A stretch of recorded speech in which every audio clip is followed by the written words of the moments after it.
नमस्कार दोस्तों, स्वागत है आपका लर्निफाई के यूट्यूब चैनल में। यह है अपनी इतिहास की सीरीज़ जिसमें आज हम देखने वाले हैं भारतीय प्रमुख व्यापारिक केंद्र जो कौन कौन से हैं। देखिए, अपने कम्युनिटी मेंबर हैं, उनकी एक रिक्वेस्ट थी, आप रिक्वेस्ट कह सकते हो या आप आदेश कह सकते हो, उनकी आप फरमाइश कह सकते हो। उनकी फरमाइश थी कि सर प्राचीन भारतीय जो प्रमुख प्रमुख व्यापारिक केंद्र कौन कौन से रहे हैं उनके बारे में एक वीडियो बना दीजिए। तो उनकी इसी फरमाइश पर ये लाया जा रहा है वीडियो। ठीक है, तो इस वीडियो में हम देख लेंगे कि प्राचीन भारत के कौन कौन से महत्वपूर्ण व्यापारिक केंद्र थे, उनमें से कौन कौन से महत्वपूर्ण बंदरगाह हैं वो भी मैंने ले लिए हैं ना।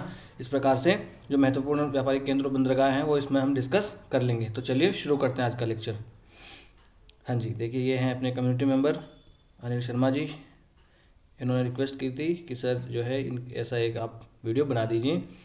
मैंने आपको पहले कहा था कि आपके हर एक कमेंट्स की, आपके हर एक रिक्वेस्ट की, हर एक फरमाइश की मेरे लिए बहुत इंपॉर्टेंस है ना। तो उसी के चलते देखिए मैं आपसे फिर से आपसे कह रहा हूँ कि अगर आपको कोई सलाह लेनी हो या देनी हो तो कमेंट्स बॉक्स में आप अवश्य लिखते रहिए, ताकि इंटरेक्शन जो है वो होता रहे। लोकतंत्र में यही तो होता है, इंटरेक्शन जो है वो होता रहना चाहिए। ठीक है जी, तो शुरू करते हैं फिर आज का लेक्चर। प्राचीन काल के कौन से प्रमुख प्रमुख व्यापारिक केंद्र हुआ करते थे वो देख लेते हैं। देखिए, सबसे पहले तो पाटलिपुत्र का नाम आ जाता है। पाटलिपुत्र मतलब आज का जो पटना है वो पाटलिपुत्र मगध साम्राज्य की राजधानी हुआ करती थी महाजनपद काल में। तो वो एक महत्वपूर्ण व्यापारिक केंद्र हुआ करता था प्राचीन भारतीय समाज में। देखिए, तो आज इसे पटना के नाम से जाना जाता है और यहाँ पर पत्थरों के निर्यात का एक प्रमुख केंद्र ये हुआ करता था। पत्थर जो है ना, जैसे मैंने बताया था, अशोक के जो अवशेष हमें मिले हैं, उसके स्तंभ मिले हैं, जो पाषाण स्तंभ उसके मिले हैं, है ना। तो ये यहाँ भी उनका जो है वो बनाए जाते थे। जैसे मैंने बताया था कि चुनार नाम की जगह पर वो बनाए जाते थे, है ना। इस प्रकार से तो पाटलिपुत्र भी एक महत्वपूर्ण व्यापारिक केंद्र हुआ करता था। और अगर आप मैप में देखना चाहिए चाहते हैं तो ये देखिए, ये यहाँ पर है पाटलिपुत्र, है ना। मैप में आप अच्छे से एक बार देख लीजिएगा। पेशावर, है ना। पेशावर, आज का पेशावर पड़ता है पाकिस्तान में। इसको पुरुषपुर भी कहा जाता था। क्या कहा जाता था? पुरुषपुर या पेशावर इसे कहा जाता था उस काल में। तो ये ऊन के निर्यात और घोड़ों के आयात के लिए महत्वपूर्ण केंद्र हुआ करता था। ऊन का हम यहाँ से निर्यात करते थे और घोड़ों का आयात हम किया करते थे। कहाँ से? अरबी घोड़े हम मंगाया करते थे ना, तो घोड़ों का आयात यहाँ से होता था, है ना। और भारत, चीन और रोम के बीच वाणिज्यिक केंद्र जो हुआ करता था, एक केंद्र के रूप में ये कार्य किया करता था कि भारत, रोम और चीन के बीच में व्यापार का कोई एक केंद्र हुआ करता था महत्वपूर्ण, तो पेशावर ही हुआ करता था। अब आप कहोगे कि सर पेशावर तो आप मैप में दिखा दीजिए, तो पेशावर भी आपको मैप में दिखा देते हैं। देखिए, ये है पेशावर, रावलपिंडी, पेशावर वगैरह इधर ही हुआ करता था। तो ये है पुरुषपुर पेशावर मैप में, है ना। ठीक है, फिर है तक्षशिला। ये मध्य एशिया के बीच में और भारत के बीच में महत्वपूर्ण एक भूमि मार्ग हुआ करता था और एक व्यापारिक केंद्र तो हुआ ही करता था। यहाँ पर देखिए, वित्तीय और वाणिज्यिक बैंक भी बहुत सारे हुआ करते थे। तो वित्तीय और वाणिज्यिक बैंकों का भी एक शहर माना जाता था। हुंडी के रूप में जो है उस काल में बिल्स ऑफ एक्सचेंज जिसे इंग्लिश में कहते हैं, तो हुंडी के जरिए पैसों का आदान प्रदान उस काल में हुआ करता था। तो हुंडी, ये देखिए यूपीएससी क्वेश्चन पूछ चुकी है कि हुंडी जो है प्राचीन कालीन भारत में क्या हुआ करती थी, तो हुंडी। और इस शहर ने एक बौद्ध शिक्षा के केंद्र के रूप में भी महत्वपूर्ण स्थान प्राप्त किया था। तक्षशिला महाविद्यालय आपने सुना होगा ना, तक्षशिला विश्वविद्यालय के बारे में, है ना, वो यहीं से था। तो जो चाणक्य थे वो तक्षशिला ये जो विश्वविद्यालय हुआ करता था यहीं से वो हुआ करते थे, यहीं से पढ़े लिखे थे वो, और यहीं तक्षशिला विश्वविद्यालय के में ही वो पढ़ाया करते थे। शिक्षक वही हुआ करते थे। प्रोफेसर कौन? चाणक्य, है ना। तक्षशिला की आप देख लीजिए, देखिए ये है मैप में तक्षशिला, है ना। आज के ये पाकिस्तान में पड़ता है तक्षशिला। फिर है इंद्रप्रस्थ। इंद्रप्रस्थ जो है आज का जो दिल्ली जिसे हम कह सकते हैं वही है इंद्रप्रस्थ, है ना। ये देखिए इस मैप में यहाँ पर दिखाया गया है आपको इंद्रप्रस्थ। तो पाटलिपुत्र, है ना, जो कि पटना हो गया। पेशावर जो कि पाकिस्तान में वो ऊंट और ऊन के लिए प्रसिद्ध हुआ करता था। फिर तक्षशिला वाणिज्यिक बैंकों के लिए हुआ करता था। और यहाँ पर एक विश्वविद्यालय भी हुआ करता था। कौन सा? तक्षशिला विश्वविद्यालय उस काल में हुआ करता था। तक्षशिला नालंदा, तो तक्षशिला विश्वविद्यालय यहाँ हुआ करता था, नालंदा विश्वविद्यालय बिहार में हुआ करता था। फिर इंद्रप्रस्थ जो अपना आप कह सकते हैं कि दिल्ली वाला जो क्षेत्र है वो प्राचीन काल में इंद्रप्रस्थ के नाम से ही जाना जाता था। ठीक है, यहाँ पर आप देख लीजिए जो 16 महाजनपद थे, मैं तो आपको एक सांस में भी सुना सकता हूँ। अंग मगध काशी कौशल वज्जी मल चेदी वत्स कुरु पांचाल मत्स्य शूषण अस्मकवंती कंबोज गांधार, गिन लीजिएगा 16 होंगे।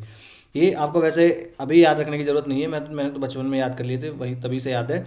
फिर भी आप एक बार देख लीजिएगा कि इनकी जो है लोकेशन कहाँ कहाँ है, ताकि अगर क्वेश्चन डायरेक्टली इनडायरेक्टली बन जाए तो आप उसे सॉल्व कर पाओ। तक्षशिला देखिए यहाँ पर है, ये इंद्रप्रस्थ जो हुआ करता था यहाँ पर देखिए, है ना, दिल्ली मेरठ हरियाणा वाला जो क्षेत्र आसपास का है वो इंद्रप्रस्थ राज्य हुआ करता था ना उस काल में, तो वहाँ आया करता था। मत्स्य जो या विराट नगर भी इसे कहते हैं, तो आज का जो जयपुर वाला क्षेत्र है उसके आसपास का अलवर भरतपुर वो हुआ करता था मत्स्य क्षेत्र, है ना। ये आप देखेंगे अश्मक जो कि आप कह सकते हैं कि जो विंध्य क्षेत्र है उसके नीचे पड़ता था, ये एकमात्र जो जनपद महाजनपद था जो विंध्य के दक्षिण में पड़ा करता था। विंध्य जो है वो पर्वत श्रृंखला यहाँ पर है ना, विंध्य है, ये सतपुड़ा है, ये अरावली है, ये पश्चिमी घाट है, ये पूर्वी घाट है। जब ज्योग्राफी में हम पढ़ेंगे तो और अच्छे से पढ़ेंगे, ठीक है। फिर आ जाता है मथुरा। मथुरा के बारे में मैंने आपको बताया था कि मथुरा में एक वस्त्र बना करता था, मथुरा में एक महत्वपूर्ण वस्त्र और एक बड़ा ही फेमस वस्त्र बनाया जाता था जिसका नाम क्या है, याद आया, शाटक नामक वस्त्र बनाया जाता था मथुरा में। और देखिए ये एक महत्वपूर्ण व्यापारी वाणिज्यिक केंद्र जो है हुआ करता था, और दक्षिण भारत के कई मार्ग मथुरा और ब्रोंच, ये ब्रोंच नहीं है, ये इंग्लिश की जो एनसीईआरटी ना वहाँ से लिया गया, तो इंग्लिश की हिंदी ब्रोंच बना दी उसने, वो भड़ोच है ये, है ना। इंग्लिश में वो भरूच होता ना, तो उस भरूच का इन्होंने ब्रोंच कर दिया, तो ब्रोंच जो है ना लिखा जहाँ भी, इसका मतलब है भड़ोच, है ना। तो ये भड़ोच जो है वहाँ से और मथुरा से कई मार्ग जो है वो गुजरा करते थे उस काल में, है ना, मध्यकालीन भारतीय इतिहास में। तो मथुरा भी एक महत्वपूर्ण व्यापारिक केंद्र हुआ करता था। अब आप कहोगे सर मथुरा की हमें लोकेशन दिखा दीजिए। देखिए ये सुरसेन है, ये मथुरा, एक मिनट, ये देखिए यहाँ पर मथुरा यहाँ पर हुआ करता था, ठीक है। और आप कहोगे सर भड़ोच भी हमें दिखा दो, भड़ोच भी आपको दिखा देंगे, अभी दिखा देंगे थोड़ी देर में, ठीक है जी। तो ये मथुरा हो गया। फिर वाराणसी, वाराणसी जो है इसकी स्थिति बहुत उस काल में अच्छी मानी जाती थी, क्योंकि गंगा मार्ग जो था ना उस पर ये पड़ता था, वाराणसी जो है गंगा के ऊपर पड़ता था।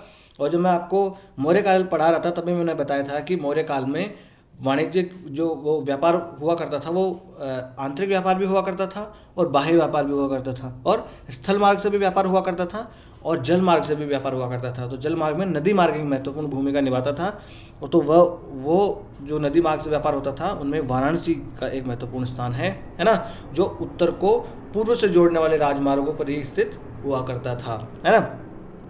कपड़ा उद्योग एक महत्वपूर्ण उद्योग हुआ करता था वाराणसी का, और सुंदर जो स्वर्ण रेशमी कपड़े बनाए जाते थे ना वो भी यहाँ पर बनाए जाते थे, और चंदन पर कारीगरी के लिए भी प्रसिद्ध हुआ करता था वाराणसी।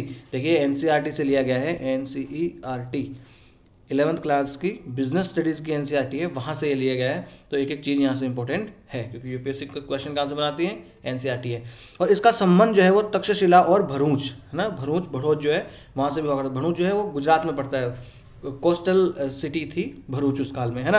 तो वाराणसी पर देखिए, वाराणसी किसके लिए प्रसिद्ध था, वस्त्र उद्योग के लिए प्रमुख था, फिर नदी मार्ग के लिए भी प्रसिद्ध हुआ करता था, और तक्षशिला और भरूच जो है इसका उससे भी संबंध हुआ करता था, और जो स्वर्ण रेशमी कपड़े बनाए जाते थे और चंदन पर कारीगरी की जाती थी उसके लिए भी प्रसिद्ध था कौन, वाराणसी नगर, ठीक है।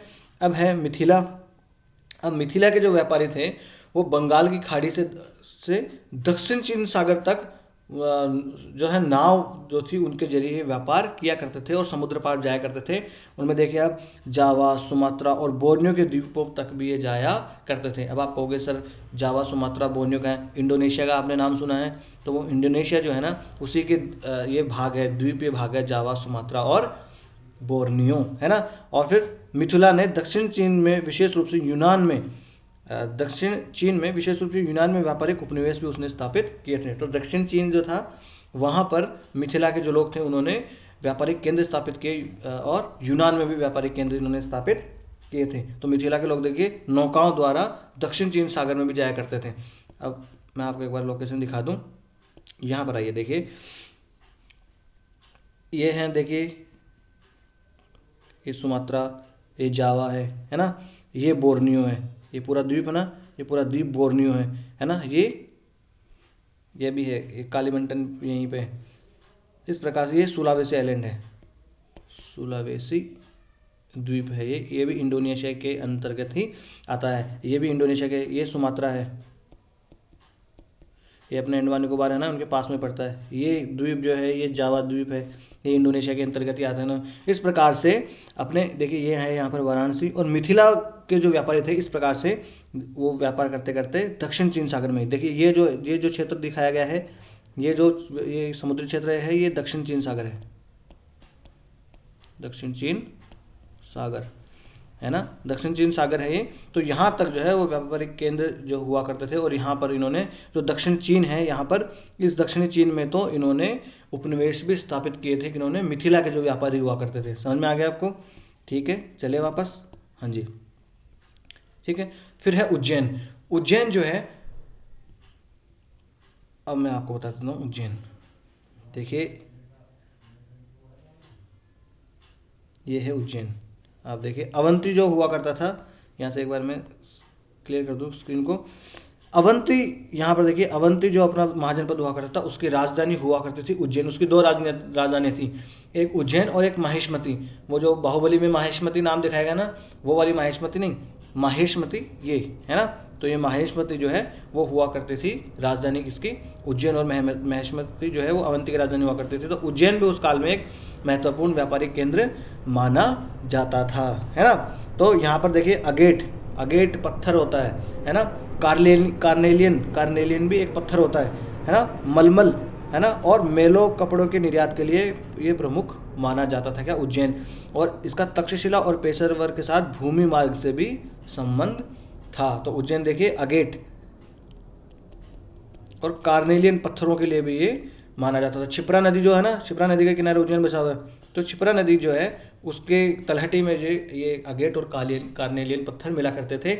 अगेट और कार्नेलियन पत्थर जो है ये क्या होते थे कि आप जैसे अंगूठी वगैरह में मूंगा वगैरह नहीं पहनते, उसी प्रकार के ये पत्थर हुआ करते थे। बड़े रंगीन पत्थर हुआ करते थे, नीले पीले इस प्रकार से पत्थर हुआ करते थे। उनको अंगूठे वगैरह में धारण किया करते थे।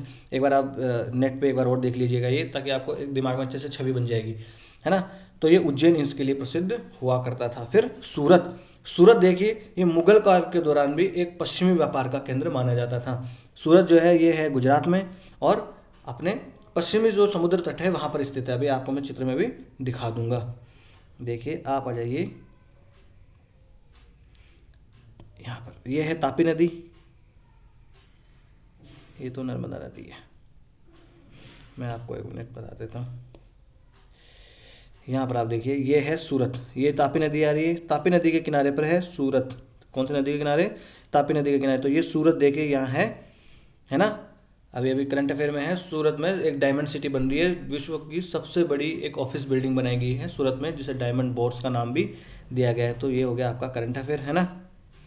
तो ये जो सूरत है ये एक महत्वपूर्ण व्यापारिक केंद्र उस काल में माना जाता था। यहाँ से देखिए पश्चिम में व्यापार किया जाता था। पश्चिम में जो अपना भूमध्य सागरीय क्षेत्र हुआ करता था वहाँ पर व्यापार किया जाता था इस सूरत से, है ना। और मुगल काल के दौरान भी एक महत्वपूर्ण व्यापारिक केंद्र माना जाता है। और सूरत जो है वो वस्त्र उद्योग और अपने सोने की के जरी का जो कार्य होता था ना वहाँ पर, उसके लिए प्रसिद्ध माना जाता था। किसके लिए? एक तो वस्त्र उद्योग हो गया, सूरत का वस्त्र उद्योग, सूरत में तो वस्त्र अभी भी बनाए जाते हैं। और सोने की जरी का जो काम यहाँ होता था उसके लिए प्रमुख है। सूरत सोने के लिए भी बहुत प्रसिद्ध है। और अभी तो देखिए डायमंड बोर्ड्स वहाँ बन गया। तो और सूरत में तो अभी भी डायमंड्स जो होता है ना, डायमंड, उसकी कटिंग भी बहुत होती है। यहाँ पर देखिए सूरतहुंडी को मिस्र और ईरान के दूर दूर के बाजारों में सम्मानित किया गया है ना। तो ये एक सोने की जो जरी है उसके प्रसिद्ध, ये उसके लिए प्रसिद्ध भी ये माना जाता था। तो ये सूरत हो गया, सूरत हमने देख लिया। तो मथुरा, वाराणसी, मिथिला, उज्जैन और सूरत हमने देख लिया। यूपीएससी पूछेगी तो क्वेश्चन जो है ना वो यहीं से पूछेगी कि प्राचीन कालीन में भारत में के संबंध में सूरत, मथुरा, वाराणसी ये क्या हुआ करते थे। तो आएगा उधर महत्वपूर्ण व्यापारिक केंद्र हैं, इस प्रकार से। और वो आपको एग्जाम्पल दे के बता देगा, है ना। ठीक है, फिर आ जाते हैं कांची। कांची जो है ये दक्षिण भारत में पड़ता है। तो कांचीपुरम के नाम से आज इसे हम जानते हैं। कांचीपुरम के जो मंदिर है, कांची का कैलाशनाथ मंदिर है ना। अब है यहाँ से चीनी जहाज जो होते थे उनमें मोती, कांच और दुर्लभ जो पत्थर होते थे उनको, वो जो यहाँ से चीनी जहाज है वो यहाँ से खरीदने आते थे, ठीक है। और बदले में वो लोग हमें सोना और रेशम बेचते थे। रेशम देखिए मैंने आपको बताया कि चीन से रेशम मार्ग के जरिए जो है रेशम कहाँ जाता था, रेशम जाता था यूरोप में, और वो गुप्त काल में, मैंने आपको बताया था, गुप्त काल में और कुषाण काल में, कुषाण काल में वो भारतीय क्षेत्र से होकर गुजरता था, इसलिए चुंगी कुषाण कालीन जो राजा थे वो वसूलते थे, इसलिए कुषाण कालीन जो राजा थे वो फले फूले थे। तो वो लोग देखिए रेशम जो है भारत आता था, फिर हम लोग यहाँ से पश्चिमी जो देश हैं उनमें भेजा करते थे। तो रेशम वो हमें देते थे और सोना हमें वो देते थे, और हम उनको क्या देते थे, कांच, मोती। देख समुद्र के किनारे पड़ता है कांचीपुरम, तो मोती मिलेगा, मोती, कांच और दुर्लभ पत्थर जो है ना, वही कार्लियनियन, अगेट, इस प्रकार के पत्थर जो होते थे, दुर्लभ पत्थर, वो हमसे लेके जाया करते थे। अब कांची देखिए, आप देख लीजिए कांची, एक मिनट स्क्रीन क्लियर कर लें। ये देखिए आप, मसूलीपट्टनम है, ये पुलिकट है, चेन्नई आ गया,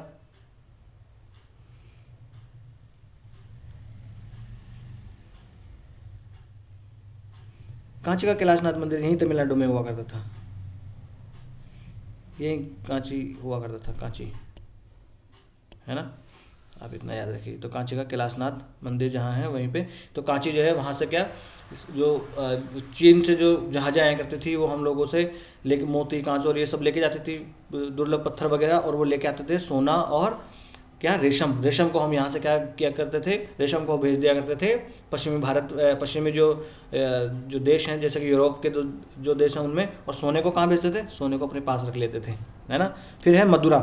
मदुरा जो पांड्यों की राजधानी हुआ करती थी, मैंने चेर, चोल और पांडे आपको बताए थे, चेर, चोल और पांडे, मैंने 3 आपको राजवंश बताए थे उस काल में, है ना।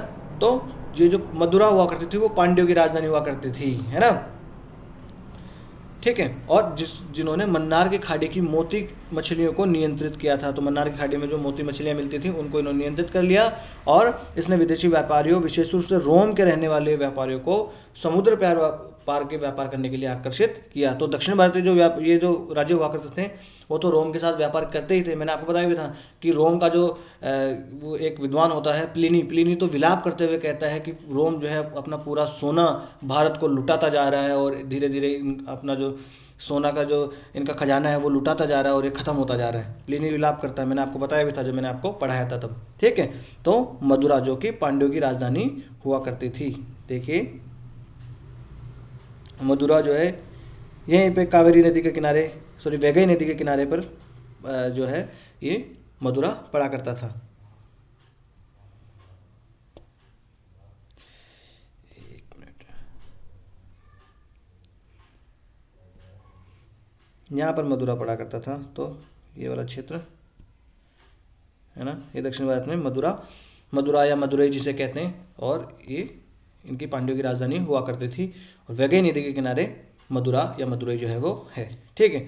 और यहाँ से देखिए रोम से हम व्यापार, महत्वपूर्ण रूप से व्यापार यहाँ से किया करते थे। फिर है भड़ोच, ये भड़ोच जो है ना, ये भड़ोच ही है, ये नर्मदा नदी के तट पर स्थित है भड़ोच, और सड़क मार्गों द्वारा सभी महत्वपूर्ण जो मार्ग, जो व्यापारिक केंद्र उनसे ये जुड़ा हुआ था, जैसे कि मथुरा से, जैसे कि तक्षशिला से भड़ोच जुड़ा हुआ था। और ये कौन सी नदी के किनारे था, नर्मदा नदी के किनारे था। और सूरत कौन सी नदी के किनारे था, तापी नदी के किनारे था, है ना। तो भड़ोच में आपको बता दूं, ये देखिए ये रहा भड़ोच, ये आपको दिख रहा होगा यहाँ पर, है ना, यहाँ पर है भड़ोच, और सूरत इसके जस्ट नीचे है, तापी नदी के किनारे, है ना।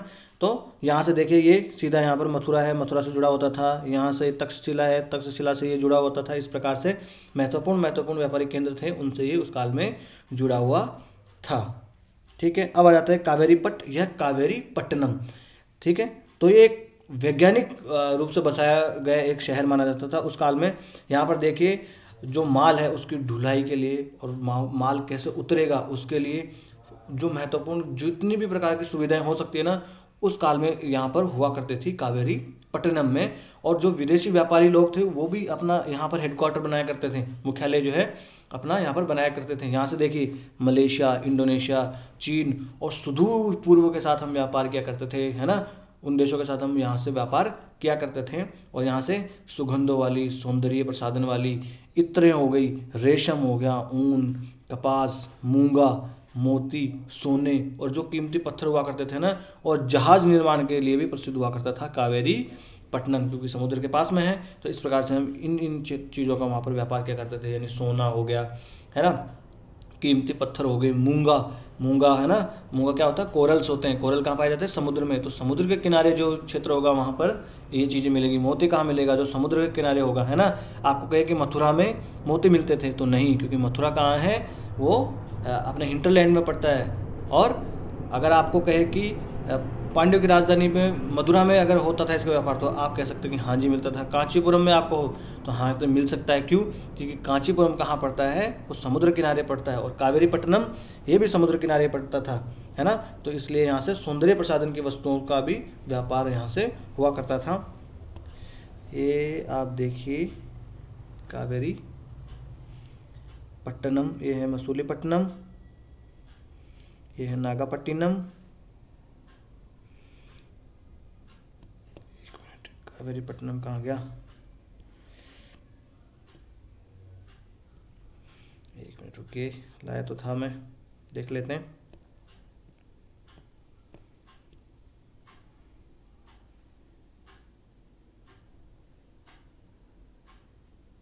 हाँ जी, मसूलीपट्टनम, मसूलीपट्टनम मछलीपट्टनम एक ही बात है। हाँ समझिए, कावेरीपट्टनम जो है वो एक तटीय क्षेत्र ही हुआ करता था, है ना। इतना समझिए आप। कावेरीपट्टनम, जहाँ से जहाज निर्माण के लिए भी ये प्रसिद्ध हुआ करता था, मोतियों के लिए भी, ये सोने के व्यापार के लिए भी प्रसिद्ध हुआ करता था कावेरीपट्टनम, है ना। यहाँ से मलेशिया, इंडोनेशिया और चीन को जो है व्यापार यहाँ से किया जाता था। अब ये मलेशिया इंडोनेशिया कहाँ पर है, तो एक मिनट में स्क्रीन क्लियर कर लूँ, आपको बता दूँ। देखिए, ये तो इंडोनेशिया हो गया है ना। ये वाला जो क्षेत्र है, ये वाला, ये यहाँ पर मलेशिया है, यहाँ सब पर भी थोड़ा मलेशिया का पार्ट है ना। तो यहाँ पर व्यापार हुआ करता था। यहाँ पर जो है पूरा ये फिलीपींस वाला पार्ट है, ये फिलीपींस का पार्ट है। ये जो बोर्नियो है, ये इंडोनेशिया का ही पार्ट है। तो यहाँ से सुदूर पूर्व में से हम जो है व्यापार उस काल में किया करते थे। चीन से हमारा व्यापार हुआ ही करता था वहाँ पर, और पश्चिम में रोम से हमारा व्यापार हुआ करता था, है ना। ठीक है, अब आ जाता है ताम्रलिप्ति। ताम्रलिप्ति देखिए पड़ता है बंगाल में। कावेरीपट्टनम देखिए तमिलनाडु में पड़ता है, कोस्टल एरिया में। आप इतना याद रखिए, आपको इतना तो आइडिया हो ही गया होगा, है ना। अब है ताम्रलिप्ति। ताम्रलिप्ति जो है ये है अपने पश्चिम बंगाल में पड़ता है। तो ये देखिए, ये पश्चिम और सुदूर पूर्व के साथ समुद्र और भूमि दोनों जो है व्यापारिक मार्गों से ये जुड़ा हुआ था। सुदूर पूर्व मतलब, जो सुदूर पूर्व मतलब इंडोनेशिया हो गया, है ना, मलेशिया हो गया यहाँ से। और सुदूर पश्चिम, पश्चिम का मतलब क्या हो गया, रोम वाला जो क्षेत्र हो गया, वहाँ से ये जुड़ा हुआ था। देखिए, मैं वर्ल्ड मैप आपके लिए लेके आया था एक, हाँ यहाँ से आप समझिए। देखिए, यहाँ पर अपना ताम्रलिप्ति हुआ करता था। मैं ये चेंज कर लूँ, यहाँ पर ताम्रलिप्ति हुआ करता था। सुदूर पूर्व मतलब ये इंडोनेशिया मलेशिया वाले क्षेत्र से जुड़ा हुआ था। और सुदूर पूर्व का मतलब क्या हो गया, देखिए ये क्षेत्र जो है कहाँ से जुड़ा हुआ था, ये क्षेत्र जुड़ा हुआ था अपना ये पश्चिम के साथ, यहाँ यूरोप के साथ जो रोमन साम्राज्य हुआ करता था, वहाँ से अपना साम्राज्य, वहाँ से व्यापार हुआ करता था ना। तो यहाँ से भी ये जुड़ा हुआ था, है ना, स्थलमार्ग से। उस काल में देखिए यहाँ से जहाज नहीं जाया करती थी, ये इस तरीके से जाया करती थी, परंतु स्थलमार्ग से उस काल में व्यापार हुआ करता था। कुस्तुनतनिया साम्राज्य के थ्रू हुआ करता था बाद में, है ना। इस प्रकार से सुदूर पूर्वी और पश्चिमी जो व्यापारिक केंद्रों के साथ ये जुड़ा हुआ था। और व्यापारिक केंद्र जल मार्ग से तो जुड़ा ही था, साथ ही साथ स्थल मार्ग से भी ये जुड़ा हुआ था, जैसे बनारस और तक्षशिला से ये जुड़ा हुआ था। कौन, ताम्रलिप्ति। ताम्रलिप्ति कहाँ है, ताम्रलिप्ति है अपना यहाँ पर, ताम्रलिप्ति है, ताम्रलिप्ति यहाँ पर है। और ये ताम्रलिप्ति है पश्चिम बंगाल में। कहाँ पर है, पश्चिमी, आज का जो पश्चिमी बंगाल है ना, वहाँ पर है ताम्रलिप्ति। ये भी एक तटीय क्षेत्र ही हुआ करता था।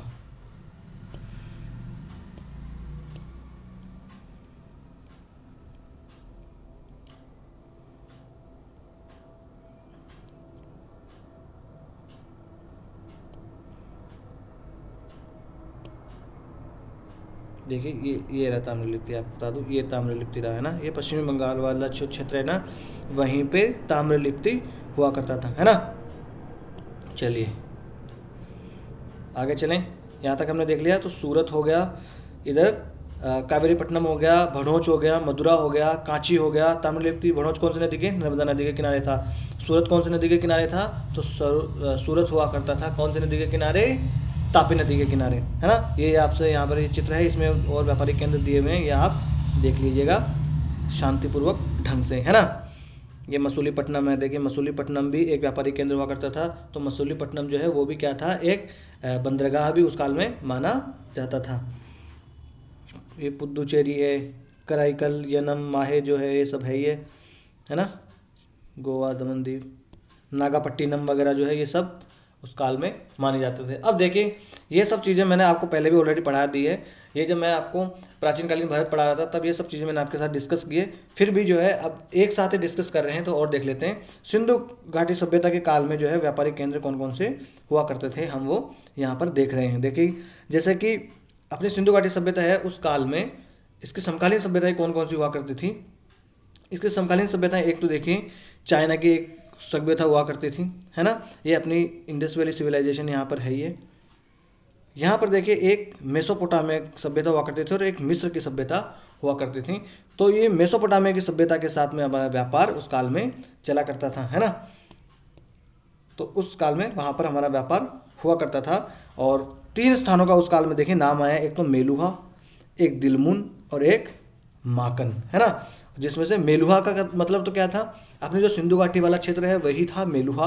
और दिलमुन जो है वो फारस की खाड़ी में बहरीन है उससे जो है उससे मतलब है। और माकन जो है उसका मतलब है जो मकरान का तट है, बलूचिस्तान और मकरान का तट, उसका मतलब है माकन, है ना, माकन मकरान। और दिलमुन है जो बहरीन है वो। देखिए दिलमुन मैं आपको बता देता हूँ बहरीन कहाँ है। देखिए ये है पूरा अपना अरब, इसमें है बहरीन, ये रहा सबसे ऊपर है कुवैत, कुवैत के बाद छोटा सा द्वीप आता बहरीन, फिर यहाँ पे आता कतर, ये है सऊदी अरबिया, ये है ओमान, ये है यूएई और ये है यमन जहाँ पर हाउती विद्रोही पाए जाते हैं। और ये यमन जो है यहाँ पर तो अशांति ही चलती रहती है। जो ओमान जो है अपना एक मित्र राज्य है, यहाँ के सम्राट जो है वो हमारे मित्र हैं। यहाँ देखा जाए तो सभी हमारे राज्य जो है वो मित्र राज्य ही हैं। यहाँ पर हुआ करता था माकन, है ना, मकरान और बलूचिस्तान के तट पर। तो इस प्रकार जो है अपने सिंधु घाटी सभ्यता से वहाँ पर व्यापार हुआ करता था सिंधु घाटी सभ्यता में। तो सिंधु घाटी सभ्यता के महत्वपूर्ण व्यापार केंद्र हमने देख लिए। और कहाँ से होता था, मेसोपोटामिया होगा, Iran, Oman, Afghanistan, Bahrain, Syria, वहाँ से व्यापार हुआ करता था। तो मैं एक बार चित्र में आपको सारे बता देता हूँ, स्क्रीन एक बार फुल्ली क्लियर कर लेते हैं।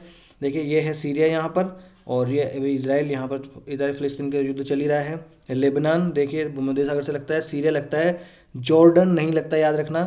फिलिस्तीन तो देखिए वेस्ट बैंक गाजा, इसको देश के रूप में लोग मान्यता ही नहीं देते। इजराइल है, ये लगता है कहाँ से, भूमध्य सागर से, है ना, ये हो गया। इनमें देखिए ओमान की चर्चा है तो ओमान ये रहा, ईरान जो है इस प्रकार से ये रहा यहाँ पर, ये है इराक, ठीक है, ये है अफगानिस्तान, ये पाकिस्तान। इस प्रकार से उस काल में व्यापार हुआ करता था। अब है मौर्य काल में आ जाते हैं सीधा। मौर्य काल में देखिए ताम्रलिप्ति जो क्षेत्र हुआ करता था मैंने आपको बता दिया, पश्चिमी बंगाल में पड़ता है, ठीक है। एक मार्ग है तो हेमंतवत, बनारस मैंने आपको बता ही दिया है। यहाँ पर है भड़ोच, है ना, भड़ोच मैंने आपको बता ही दिया है जो कि श्रीलंका तक भी ये मार्ग जाया करता था, है ना। सोपारा, सोपारा मैंने आपको नहीं बताया, सोपारा मैं आपको एक बार बता देता हूँ। सोपारा, सोपारा पड़ता है महाराष्ट्र में। ये देखिए ये रहा सोपारा, दिख रहा है आपको। यहाँ पर एक कल्याण नाम की जगह भी है, कल्याण व्यापारिक केंद्र भी उस काल में हुआ करता था, है ना। ये सोपारा, ये कल्याण, ये कहाँ पड़ते हैं, महाराष्ट्र में पड़ते हैं। ये भी तटीय क्षेत्र ही है। सोपारा तो तटीय क्षेत्र है, हालांकि कल्याण जो है वो तटीय क्षेत्र नहीं है फिर भी, है ना। हाँ जी, कहाँ पड़ा था, यहाँ पर। तो सोपारा पश्चिमी तट पर हमने देख लिया, ठीक है। और श्रावस्ती, प्रतिष्ठान, प्रतिष्ठान या पैठन, ये अगर इसको देखा जाए तो प्रतिष्ठान और पैठन जो है सातवाहन काल में ही इसने अपने जो ये महाराष्ट्र में पड़ा करता है। सातवाहन जो काल है उस काल में प्रतिष्ठान और पैठन जो है इसने एक महत्वपूर्ण व्यापारिक केंद्र के रूप में महत्व पाया था, ठीक है। तो ये हमने देख लिए मौर्य काल में कौन कौन से व्यापारिक केंद्र हुआ करते थे। ताम्रलिप्ति के बारे में हम ऑलरेडी जान चुके हैं, भड़ोच के बारे में हमने ऑलरेडी जान लिया, बनारस के बारे में, है ना, ये लाल सागर पर बनारस नहीं, अच्छा ये बनरीस है, ठीक है। फिर है सोपारा, हमने देख लिया कहाँ पर है, महाराष्ट्र में, महाराष्ट्र मतलब AMH लिख दे रहा हूँ, ठीक है, इस समुद्र तटवर्ती था। प्रतिष्ठान पैठन जो है ना गोदावरी नदी के तट पर हुआ करता था, ये सातवाहन कालीन में एक व्यापारिक केंद्र हुआ करता था, ठीक है। अब सातवाहन काल में हम देख सकते हैं पैठान और तगर। तो पैठान और तगर ये क्या हुआ करते थे, तो पैठान और तगर महत्वपूर्ण व्यापारिक केंद्र हुआ करते थे। और देखिए Periplus of the Erythraean Sea, Periplus of the Erythraean Sea एक किताब है, कि किसने लिखी है इसका अभी पता नहीं है। इसमें जो एरिथ्रेन से इसका मतलब होता है रेड सी, जो है ना अपना लाल सागर। तो अगर पूछ लिया जाए कि पेरिप्लस ऑफ द एरिथ्रेन सी में एरिथ्रेन सी जो है वो कौन से सागर से संबंधित है, तो वह लाल सागर से संबंधित। पैठान और तगर, पैठान मतलब प्रतिष्ठान जो महाराष्ट्र में है गोदावरी नदी के तट पर, और सोपारा हमने ऑलरेडी देख लिया महाराष्ट्र में है तटवर्ती। कल्याण मैंने आपको बता दिया, कल्याण एक महत्वपूर्ण बंदरगाह उस काल में भी हुआ करता था, और एक करशार्पण और ये तो सिक्के हुआ करते थे। कल्याण मैंने आपको ऑलरेडी दिखा दिया है। देखिए ये है सोपारा और ये है कल्याण, ये उस काल में महत्वपूर्ण व्यापारिक केंद्र हुआ करते थे। ये भड़ोच है, ये सूरत है ना। और कौन कौन से महत्वपूर्ण है यहाँ, कालीकट देखिए ये केरल में पड़ता है, कोचीन केरल में है, ये महाबलीपुरम है, पुलिकट है, मद्रास है, मसूलीपट्टनम या मछलीपट्टनम भी इसे कहते हैं, नागापट्टिनम यहाँ पर दिया हुआ है।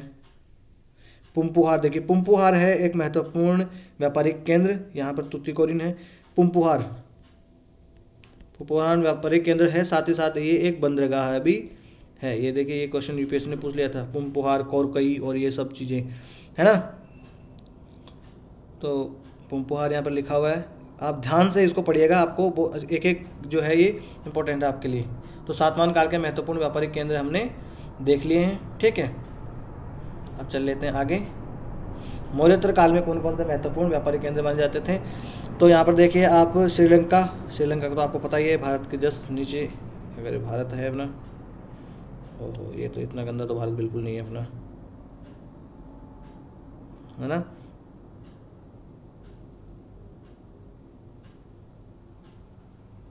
इस प्रकार से ये यहाँ पर श्रीलंका है ना, इतना गंदा भी भारत तो नहीं है। फिर देखिए तक्षशिला मैंने आपको ऑलरेडी बता दिया है मैप में। बर्मा मतलब म्यांमार, बर्मा आप जानते हैं, यहाँ से आपको मैं बर्मा बता दूं। ये देखिए ये जो पड़ोसी देश है अपना भारत का उत्तर पूर्वोत्तर राज्यों से लगता हुआ, ये है म्यांमार, जहाँ पर तख्ता पलट हुआ है अभी, है ना, यानी मिलिट्री का शासन वहाँ पर है। ताम्रलिप्ति मैंने ऑलरेडी आपको बता दिया है। मैं यहाँ पर इसलिए बता रहा हूँ, अब आप कहोगे सर एक एक चीज़ आप पढ़ के नहीं बता रहे, मैं इसलिए नहीं बता रहा, स्पून फीडिंग नहीं चाहिए ना। व्यापारिक केंद्रों के नाम आपके दिमाग में पड़े हो, कान में पड़े हो, दिमाग में याद रहे, वो मैं आपको बता रहा हूँ। बर्मा हो गया, श्रीलंका, काबुल अफगानिस्तान में है, बैक्ट्रिया अफगानिस्तान वगैरह में, कैस्पियन सागर में बता दूँ, कैस्पियन सागर और कृष्ण सागर मतलब है काला सागर। देखिए मैं बता दूँ आपको यहाँ पर, हाँ जी ये है कैस्पियन सागर, है ना, कैस्पियन सागर है ये, और ये है काला सागर, ये है काला सागर और ये है कैस्पियन सी, है ना। तो यहाँ पर भी व्यापार उस काल में हुआ करता था। फिर है मानसून की हवाओं का पता लग ही गया था उस काल में, मैंने आपको ऑलरेडी ये सब चीज़ें पढ़ाई भी है मेरी, बस ये एक जगह मैं आपको सिर्फ पढ़ा रहा हूँ यहाँ पर। फिर आ जाते हैं यहाँ पर, चीन के रेशम मार्ग के साथ व्यापार होता था, वो मैंने आपको ऑलरेडी भी बता दिया है। यहाँ से बर्मा यानी म्यांमार बताया भी, जावा, सुमात्रा, बोर्नियो वगैरह मैं ऑलरेडी आपको बता चुका हूँ। बंगाल मलमल के लिए सोपारा और कल्याण जो पश्चिमी तट पर हुआ करते थे, मैंने ये भी आपको बता दिया ऑलरेडी। इस प्रकार से ये महत्वपूर्ण जो है व्यापारिक केंद्र हुआ करते थे। ये प्रतिष्ठान देखें, प्रतिष्ठान नगर पैठन, ये महाराष्ट्र में ही पड़ा करता था, ये नर्मदा नदी के तट पर, है ना, गोदावरी नदी के तट पर हुआ करता था ये प्रतिष्ठान है पैठन, ठीक है। यहाँ पर आप देख लीजिए मौर्योत्तर काल में बंदरगाहों की सूची, ये इंपॉर्टेंट है और बहुत सारे इंपॉर्टेंट है, थोड़ा बहुत इंपॉर्टेंट नहीं है, ये देख लीजिएगा। सिंधु घाटी के तट पर पाटल नाम का बंदरगाह हुआ करता था। काठियावाड़ तट पर प्रभासपत्तन हुआ करता था। ये नाम याद रख लीजिएगा, आपको यूपीएससी ऐसे नहीं पूछेगी कौन से राज्य में था, ये नहीं पूछने वाली, यूपीएससी आपको देगी पाटल, प्रभासपत्तन, भरूकच्छ, सुपारक, मुजिरिस, तोंडी, ताम्रलिप्ति। प्राचीन भारत के संदर्भ में इनके ऊपर विचार करो, ये क्या हुआ करते थे, तो ये बंदरगाह हुआ करते थे। यूपीएससी ऑलरेडी पूछ चुकी है, 3-4 नाम देगी आपको, अकेला नाम नहीं देगी, एक भी पहचान लिए तो आप आंसर दे पाओगे। पाटल सिंधु तट पर, प्रभासपतन काठियावाड़ तट पर हुआ करता था। खंबात में भड़ोच या भरूकच एक ही बात है। सुपारक या सोपारा महाराष्ट्र तट पर है। वैजयंती कर्नाटक तट पर। वेंदर या कोडुमन ये केरल तट पर था। नोरा या कनानूर केरल तट पर। मुजरिस ये भी केरल तट पर था, है ना, मुजरिस याद रखिएगा। तोंडी जो है ये भी केरल तट पर हुआ करता था। बंगाल की खाड़ी में है ताम्रलिप्ति। उड़ीसा तट पर पल्लूर। आंध्र प्रदेश में हुआ करता था मसूलीपट्टनम या मछलीपट्टनम भी से कहते हैं। और पांडिचेरी जो तट है वहाँ पर था अरिकमेडु। अरिकमेडु भी याद रखिए, अरिकमेडु भी व्यापारिक केंद्र हुआ करता था और बंदरगाह हुआ करता था। कावेरी तट पर है कावेरीपट्टनम या पुहार या पुम्पुहार एक ही बात है ना, पुहार या पुम्पुहार। तो हमें वो कावेरीपट्टनम नहीं मिल रहा था ना वहाँ पर, तो वो पुम्पुहार जो लिखा हुआ था वही यहाँ पर कावेरीपट्टनम है। यहाँ पर देखिए, यहाँ जाइए आप, ये पुम्पुहार जो लिखा हुआ है वही कावेरीपट्टनम है। कावेरी नदी के तट पर है ये कावेरीपट्टनम, ठीक है। फिर है दक्षिणी तट पर कोरकई। यूपीएससी ने ऐसा क्वेश्चन भी पूछा है, और जब मैं आपको उस वक्त पढ़ा रहा था मौर्यकालीन ये समाज के बारे में, मौर्यकालीन इतिहास के बारे में, तब मैंने आपको वो क्वेश्चन भी दिखाया था। और अपना कम्युनिटी टैब है ना, उस पर वो सुबह क्वेश्चन भी मैं आपको एक बार फिर से डलवा दूंगा अपनी टीम से। तो ये जो है ये महत्वपूर्ण व्यापारिक केंद्र, और ये है बंदरगाह। तो ये बंदरगाह हुआ करते थे। इनमें से ये सारे ही याद कर लो आप, तो कान एकदम रट लो इनको। अगर आप चाह रहे हो कि यूपीएससी निकालो तो अब वो वाली बात नहीं रहेगी कि सर मैं तो यूपीएससी कर रहा हूँ, मैं क्यों ये रटूँ, ये तो एसएससी वाले रटते हैं। अगर ये आपके अंदर घमंड है तो फिर यूपीएससी आपसे नहीं निकलेगा। साफ करना, सुखी रहना। फिर देखिए संगम काल में कुछ व्यापारिक केंद्र हुआ करते थे। उरैयूर चोल जो राज्य हुआ करता था उसकी राजधानी हुआ करती थी उरैयूर। और देखिए पुम्पुहार या पुहार एक ही बात है, ये चोलों की समुद्र तटीय राजधानी हुआ करती थी और ये एक बंदरगाह भी हुआ करता था, ठीक है। मदुरई पांड्य शासकों की राजधानी हुआ करती थी। कोरकई ये समुद्र तटीय राजधानी हुआ करती थी, तो बंदरगाह था। करयूर, ठीक है।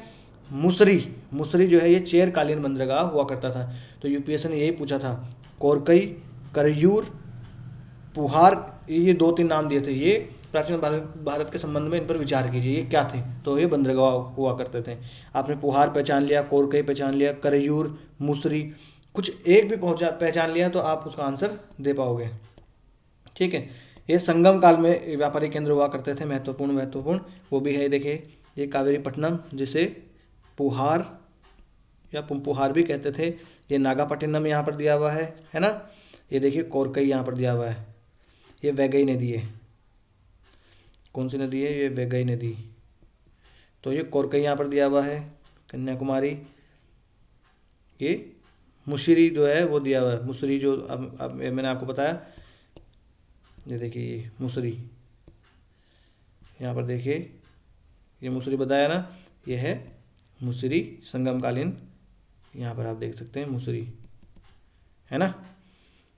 ये वंची, ये तोंडी यहाँ पर देखिए आप देख सकते हैं। उरैयूर चोलों की राजधानी, पांड्यों की राजधानी ये रही मदुरई तो ये है मदुरई वैगई नदी किनारे, ये कोई और दूसरी नदी है, सॉरी माफ़ कीजिएगा। ये करयूर भी व्यापारिक केंद्र उस काल में हुआ करता था, महत्वपूर्ण, है ना। इस प्रकार से आपकी इच्छा थी कि मैं मैप में समझाऊँ, मैप में भी मैंने समझा दिया है। अब देख लेते हैं जल्दी जल्दी गुप्तकालीन व्यापारिक केंद्र कौन कौन से हुआ करते थे। तो गुप्त काल में निर्यात क्या क्या किए जाते थे? मसाले, हमारे यहाँ बहुत मसाले होते हैं। औषधि, जड़ी बूटियाँ, कीमती पत्थर, मोती, सूती कपड़े, हाथी दांत, सीपी, रेशमी धागे, नील, चंदन की लकड़ी। इस प्रकार से हम निर्यात किया करते थे। और आयात क्या करते थे? सोना, चांदी, कीमती पत्थर, मूंगा, टिन, शीशे के बर्तन, और अगर लिखना चाहो तो शराब और लिख लो। शराब तो आप हमेशा लिख देना। मदिरा जो है तो हम हमेशा इम्पोर्ट ही करते हैं, आज भी इम्पोर्ट ही कर रहे हैं। ताम्रलिप्ति महत्वपूर्ण व्यापारिक केंद्र, अगर पूरी घाट पर देखें तो ताम्रलिप्ति, घंटशाला, कदूरा, देख एक एक चीज़ याद रखना, ये बंदरगाह हुआ करते थे। तो ताम्रलिप्ति, घंटशाला, कदूरा ये भी पूर्वी घाट पर क्या हुआ करते थे? बंदरगाह हुआ करते थे। यहाँ से हम दक्षिण पूर्वी एशिया में व्यापार किया करते थे। दक्षिण पूर्वी एशिया का मतलब वहीं इंडोनेशिया, मलेशिया वगैरह जो मैंने आपको चित्र दिखाया वही। पश्चिमी तट पर देखिए भड़ोच, केम्बे, सोपारा, कल्याण, ये मैंने आपको ऑलरेडी बता दिया है ना। तो सोपारा, कल्याण वगैरह पश्चिमी तट पर व्यापारिक केंद्र हुआ करते थे गुप्त काल में, ठीक है। पाटलिपुत्र हो गया, मथुरा, कुम्हरार, सोनपुर, शाहगोरा देखिए ये योगी जी कहाँ से हैं, कहाँ से लड़ते हैं चुनाव? गोरखपुर से ना, माफ़ कीजिएगा, गोरखपुर। तो गोरखपुर के पास में ही शाहगोरा एक जगह पड़ती है, तो शाहगोरा वो भी व्यापारिक केंद्र हुआ करता था, है ना। मथुरा, कुम्हरार, सोनपुर, शाहगोरा व्यापारिक केंद्र हुआ करते थे। पाटलिपुत्र भी व्यापारिक केंद्र हुआ ही करता था। सोपारा, कल्याण में आपको बता चुका हूँ ऑलरेडी। ताम्रलिप्ति, घंटसाला और कदुरा ये नए हैं। घंटसाला और कदुरा तो ये याद रख लीजिएगा। घंटसाला और कदुरा भी व्यापारिक केंद्र हुआ करते थे। महत्वपूर्ण महत्वपूर्ण, है ना। ये देखिए यहाँ पर है ताम्रलिप्ति, ये कांचीपुरम यहाँ पर दिया गया है। पल्लवों की राजधानी हुआ करती थी वो। आप ये मत देखिएगा ऊपर, ये देखिए यहाँ पर है अशोका के अभिलेख जो मिले हैं, ये भी आप देख लीजिएगा। मानसेहरा, शाहबाजगढ़ी, है ना, एक कंधार में मिला है, एक कलसी यहाँ पर मिला है। दिल्ली टोपरा, मेरठ, लोरिया नंदनगढ़ का अभिलेख यहाँ है। कौशाम्बी है, लोरिया अराराज का है। रामपुरवा का अभिलेख पाया गया है। सोपारा का अभिलेख देखिए यहाँ पर। गिरनार का अभिलेख पाया गया है। सन्नति देखिए, यूपीएससी ने एक बार यहाँ से क्वेश्चन पूछ लिया था कि सन्नति ये किससे रिलेटेड है, तो सन्नति है मौर्य काल से संबंधित, क्योंकि अशोका के ये एडिक्ट पाए गए ना। ये एक्स्ट्रा में आपके लिए लेके आ गया, है ना। यहाँ है एर्रागुड़ी, इससे संबंधित है। ये अमरावती है, ये जौगढ़ है, ये धौली है। ये जौगढ़ धौली का है, उड़ीसा में है ना। अमरावती आंध्र प्रदेश में है। इस प्रकार से अशोका के जो अभिलेख हैं वो भी हमने देख लिए। गुप्त काल के जो व्यापारिक श्रेणियाँ हुआ करती थी, व्यापारिक श्रेणियाँ क्या हुआ करती थी, ये गिल्ड्स हुआ करते थे, जिस प्रकार से आज होते हैं ना, जैसे फिक्की वगैरह, CII, है ना, FICCI, confederation of Indian industries, federation of Indian industries and chambers वगैरह, कॉमर्स ऑफ चैम्बर्स, इस प्रकार से नाम है इनका। इसी प्रकार से उस काल में भी व्यापारिक श्रेणियाँ हुआ करती थी। तो वो व्यापारिक श्रेणियाँ कहाँ, इंदौर में हुआ करती थी, कौशाम्बी में, मंदसौर में, उज्जैनी में हुआ करती थी। विदिशा, ये विदिशा मध्य प्रदेश में पड़ता है। मथुरा उत्तर प्रदेश में पड़ता है। नासिक जो है ये कहाँ पर, महाराष्ट्र में पड़ता है। उज्जैन मैंने आपको ऑलरेडी बताया है। मंदसौर, कौशाम्बी, ये क्या हुआ करते थे, व्यापारिक श्रेणियाँ हुआ करती थी गुप्त काल में, है ना। तो ये चीज़ें आपने पूछी भी नहीं थी, फिर भी मैं आपके लिए एक्स्ट्रा लेके आ गया हूँ, है ना। तो ये अच्छे से आप पढ़ लीजिएगा। अगर यहाँ से क्वेश्चन आया तो इससे बाहर नहीं जाएगा, और इससे बाहर गया तो किसी का बाप भी उसको नहीं कर पाएगा, ये हंसराज सर की गारंटी है ना। ठीक है, तो फिर आज का लेक्चर यहीं समाप्त करते हैं। और इस लेक्चर की अगर आपको PDF चाहिए तो चाहिए, बिल्कुल चाहिए, तो आप जाइए लर्निफाई अनलॉकिंग नॉलेज के नाम से टेलीग्राम पे अपना चैनल है, डिस्क्रिप्शन में इसकी लिंक भी है, यहाँ से आप स्कैन भी कर सकते हैं आपकी सुविधा के लिए, ठीक है। और अगर वीडियो अच्छा लगा हो तो लाइक कीजिए और चैनल को सब्सक्राइब कर लीजिए।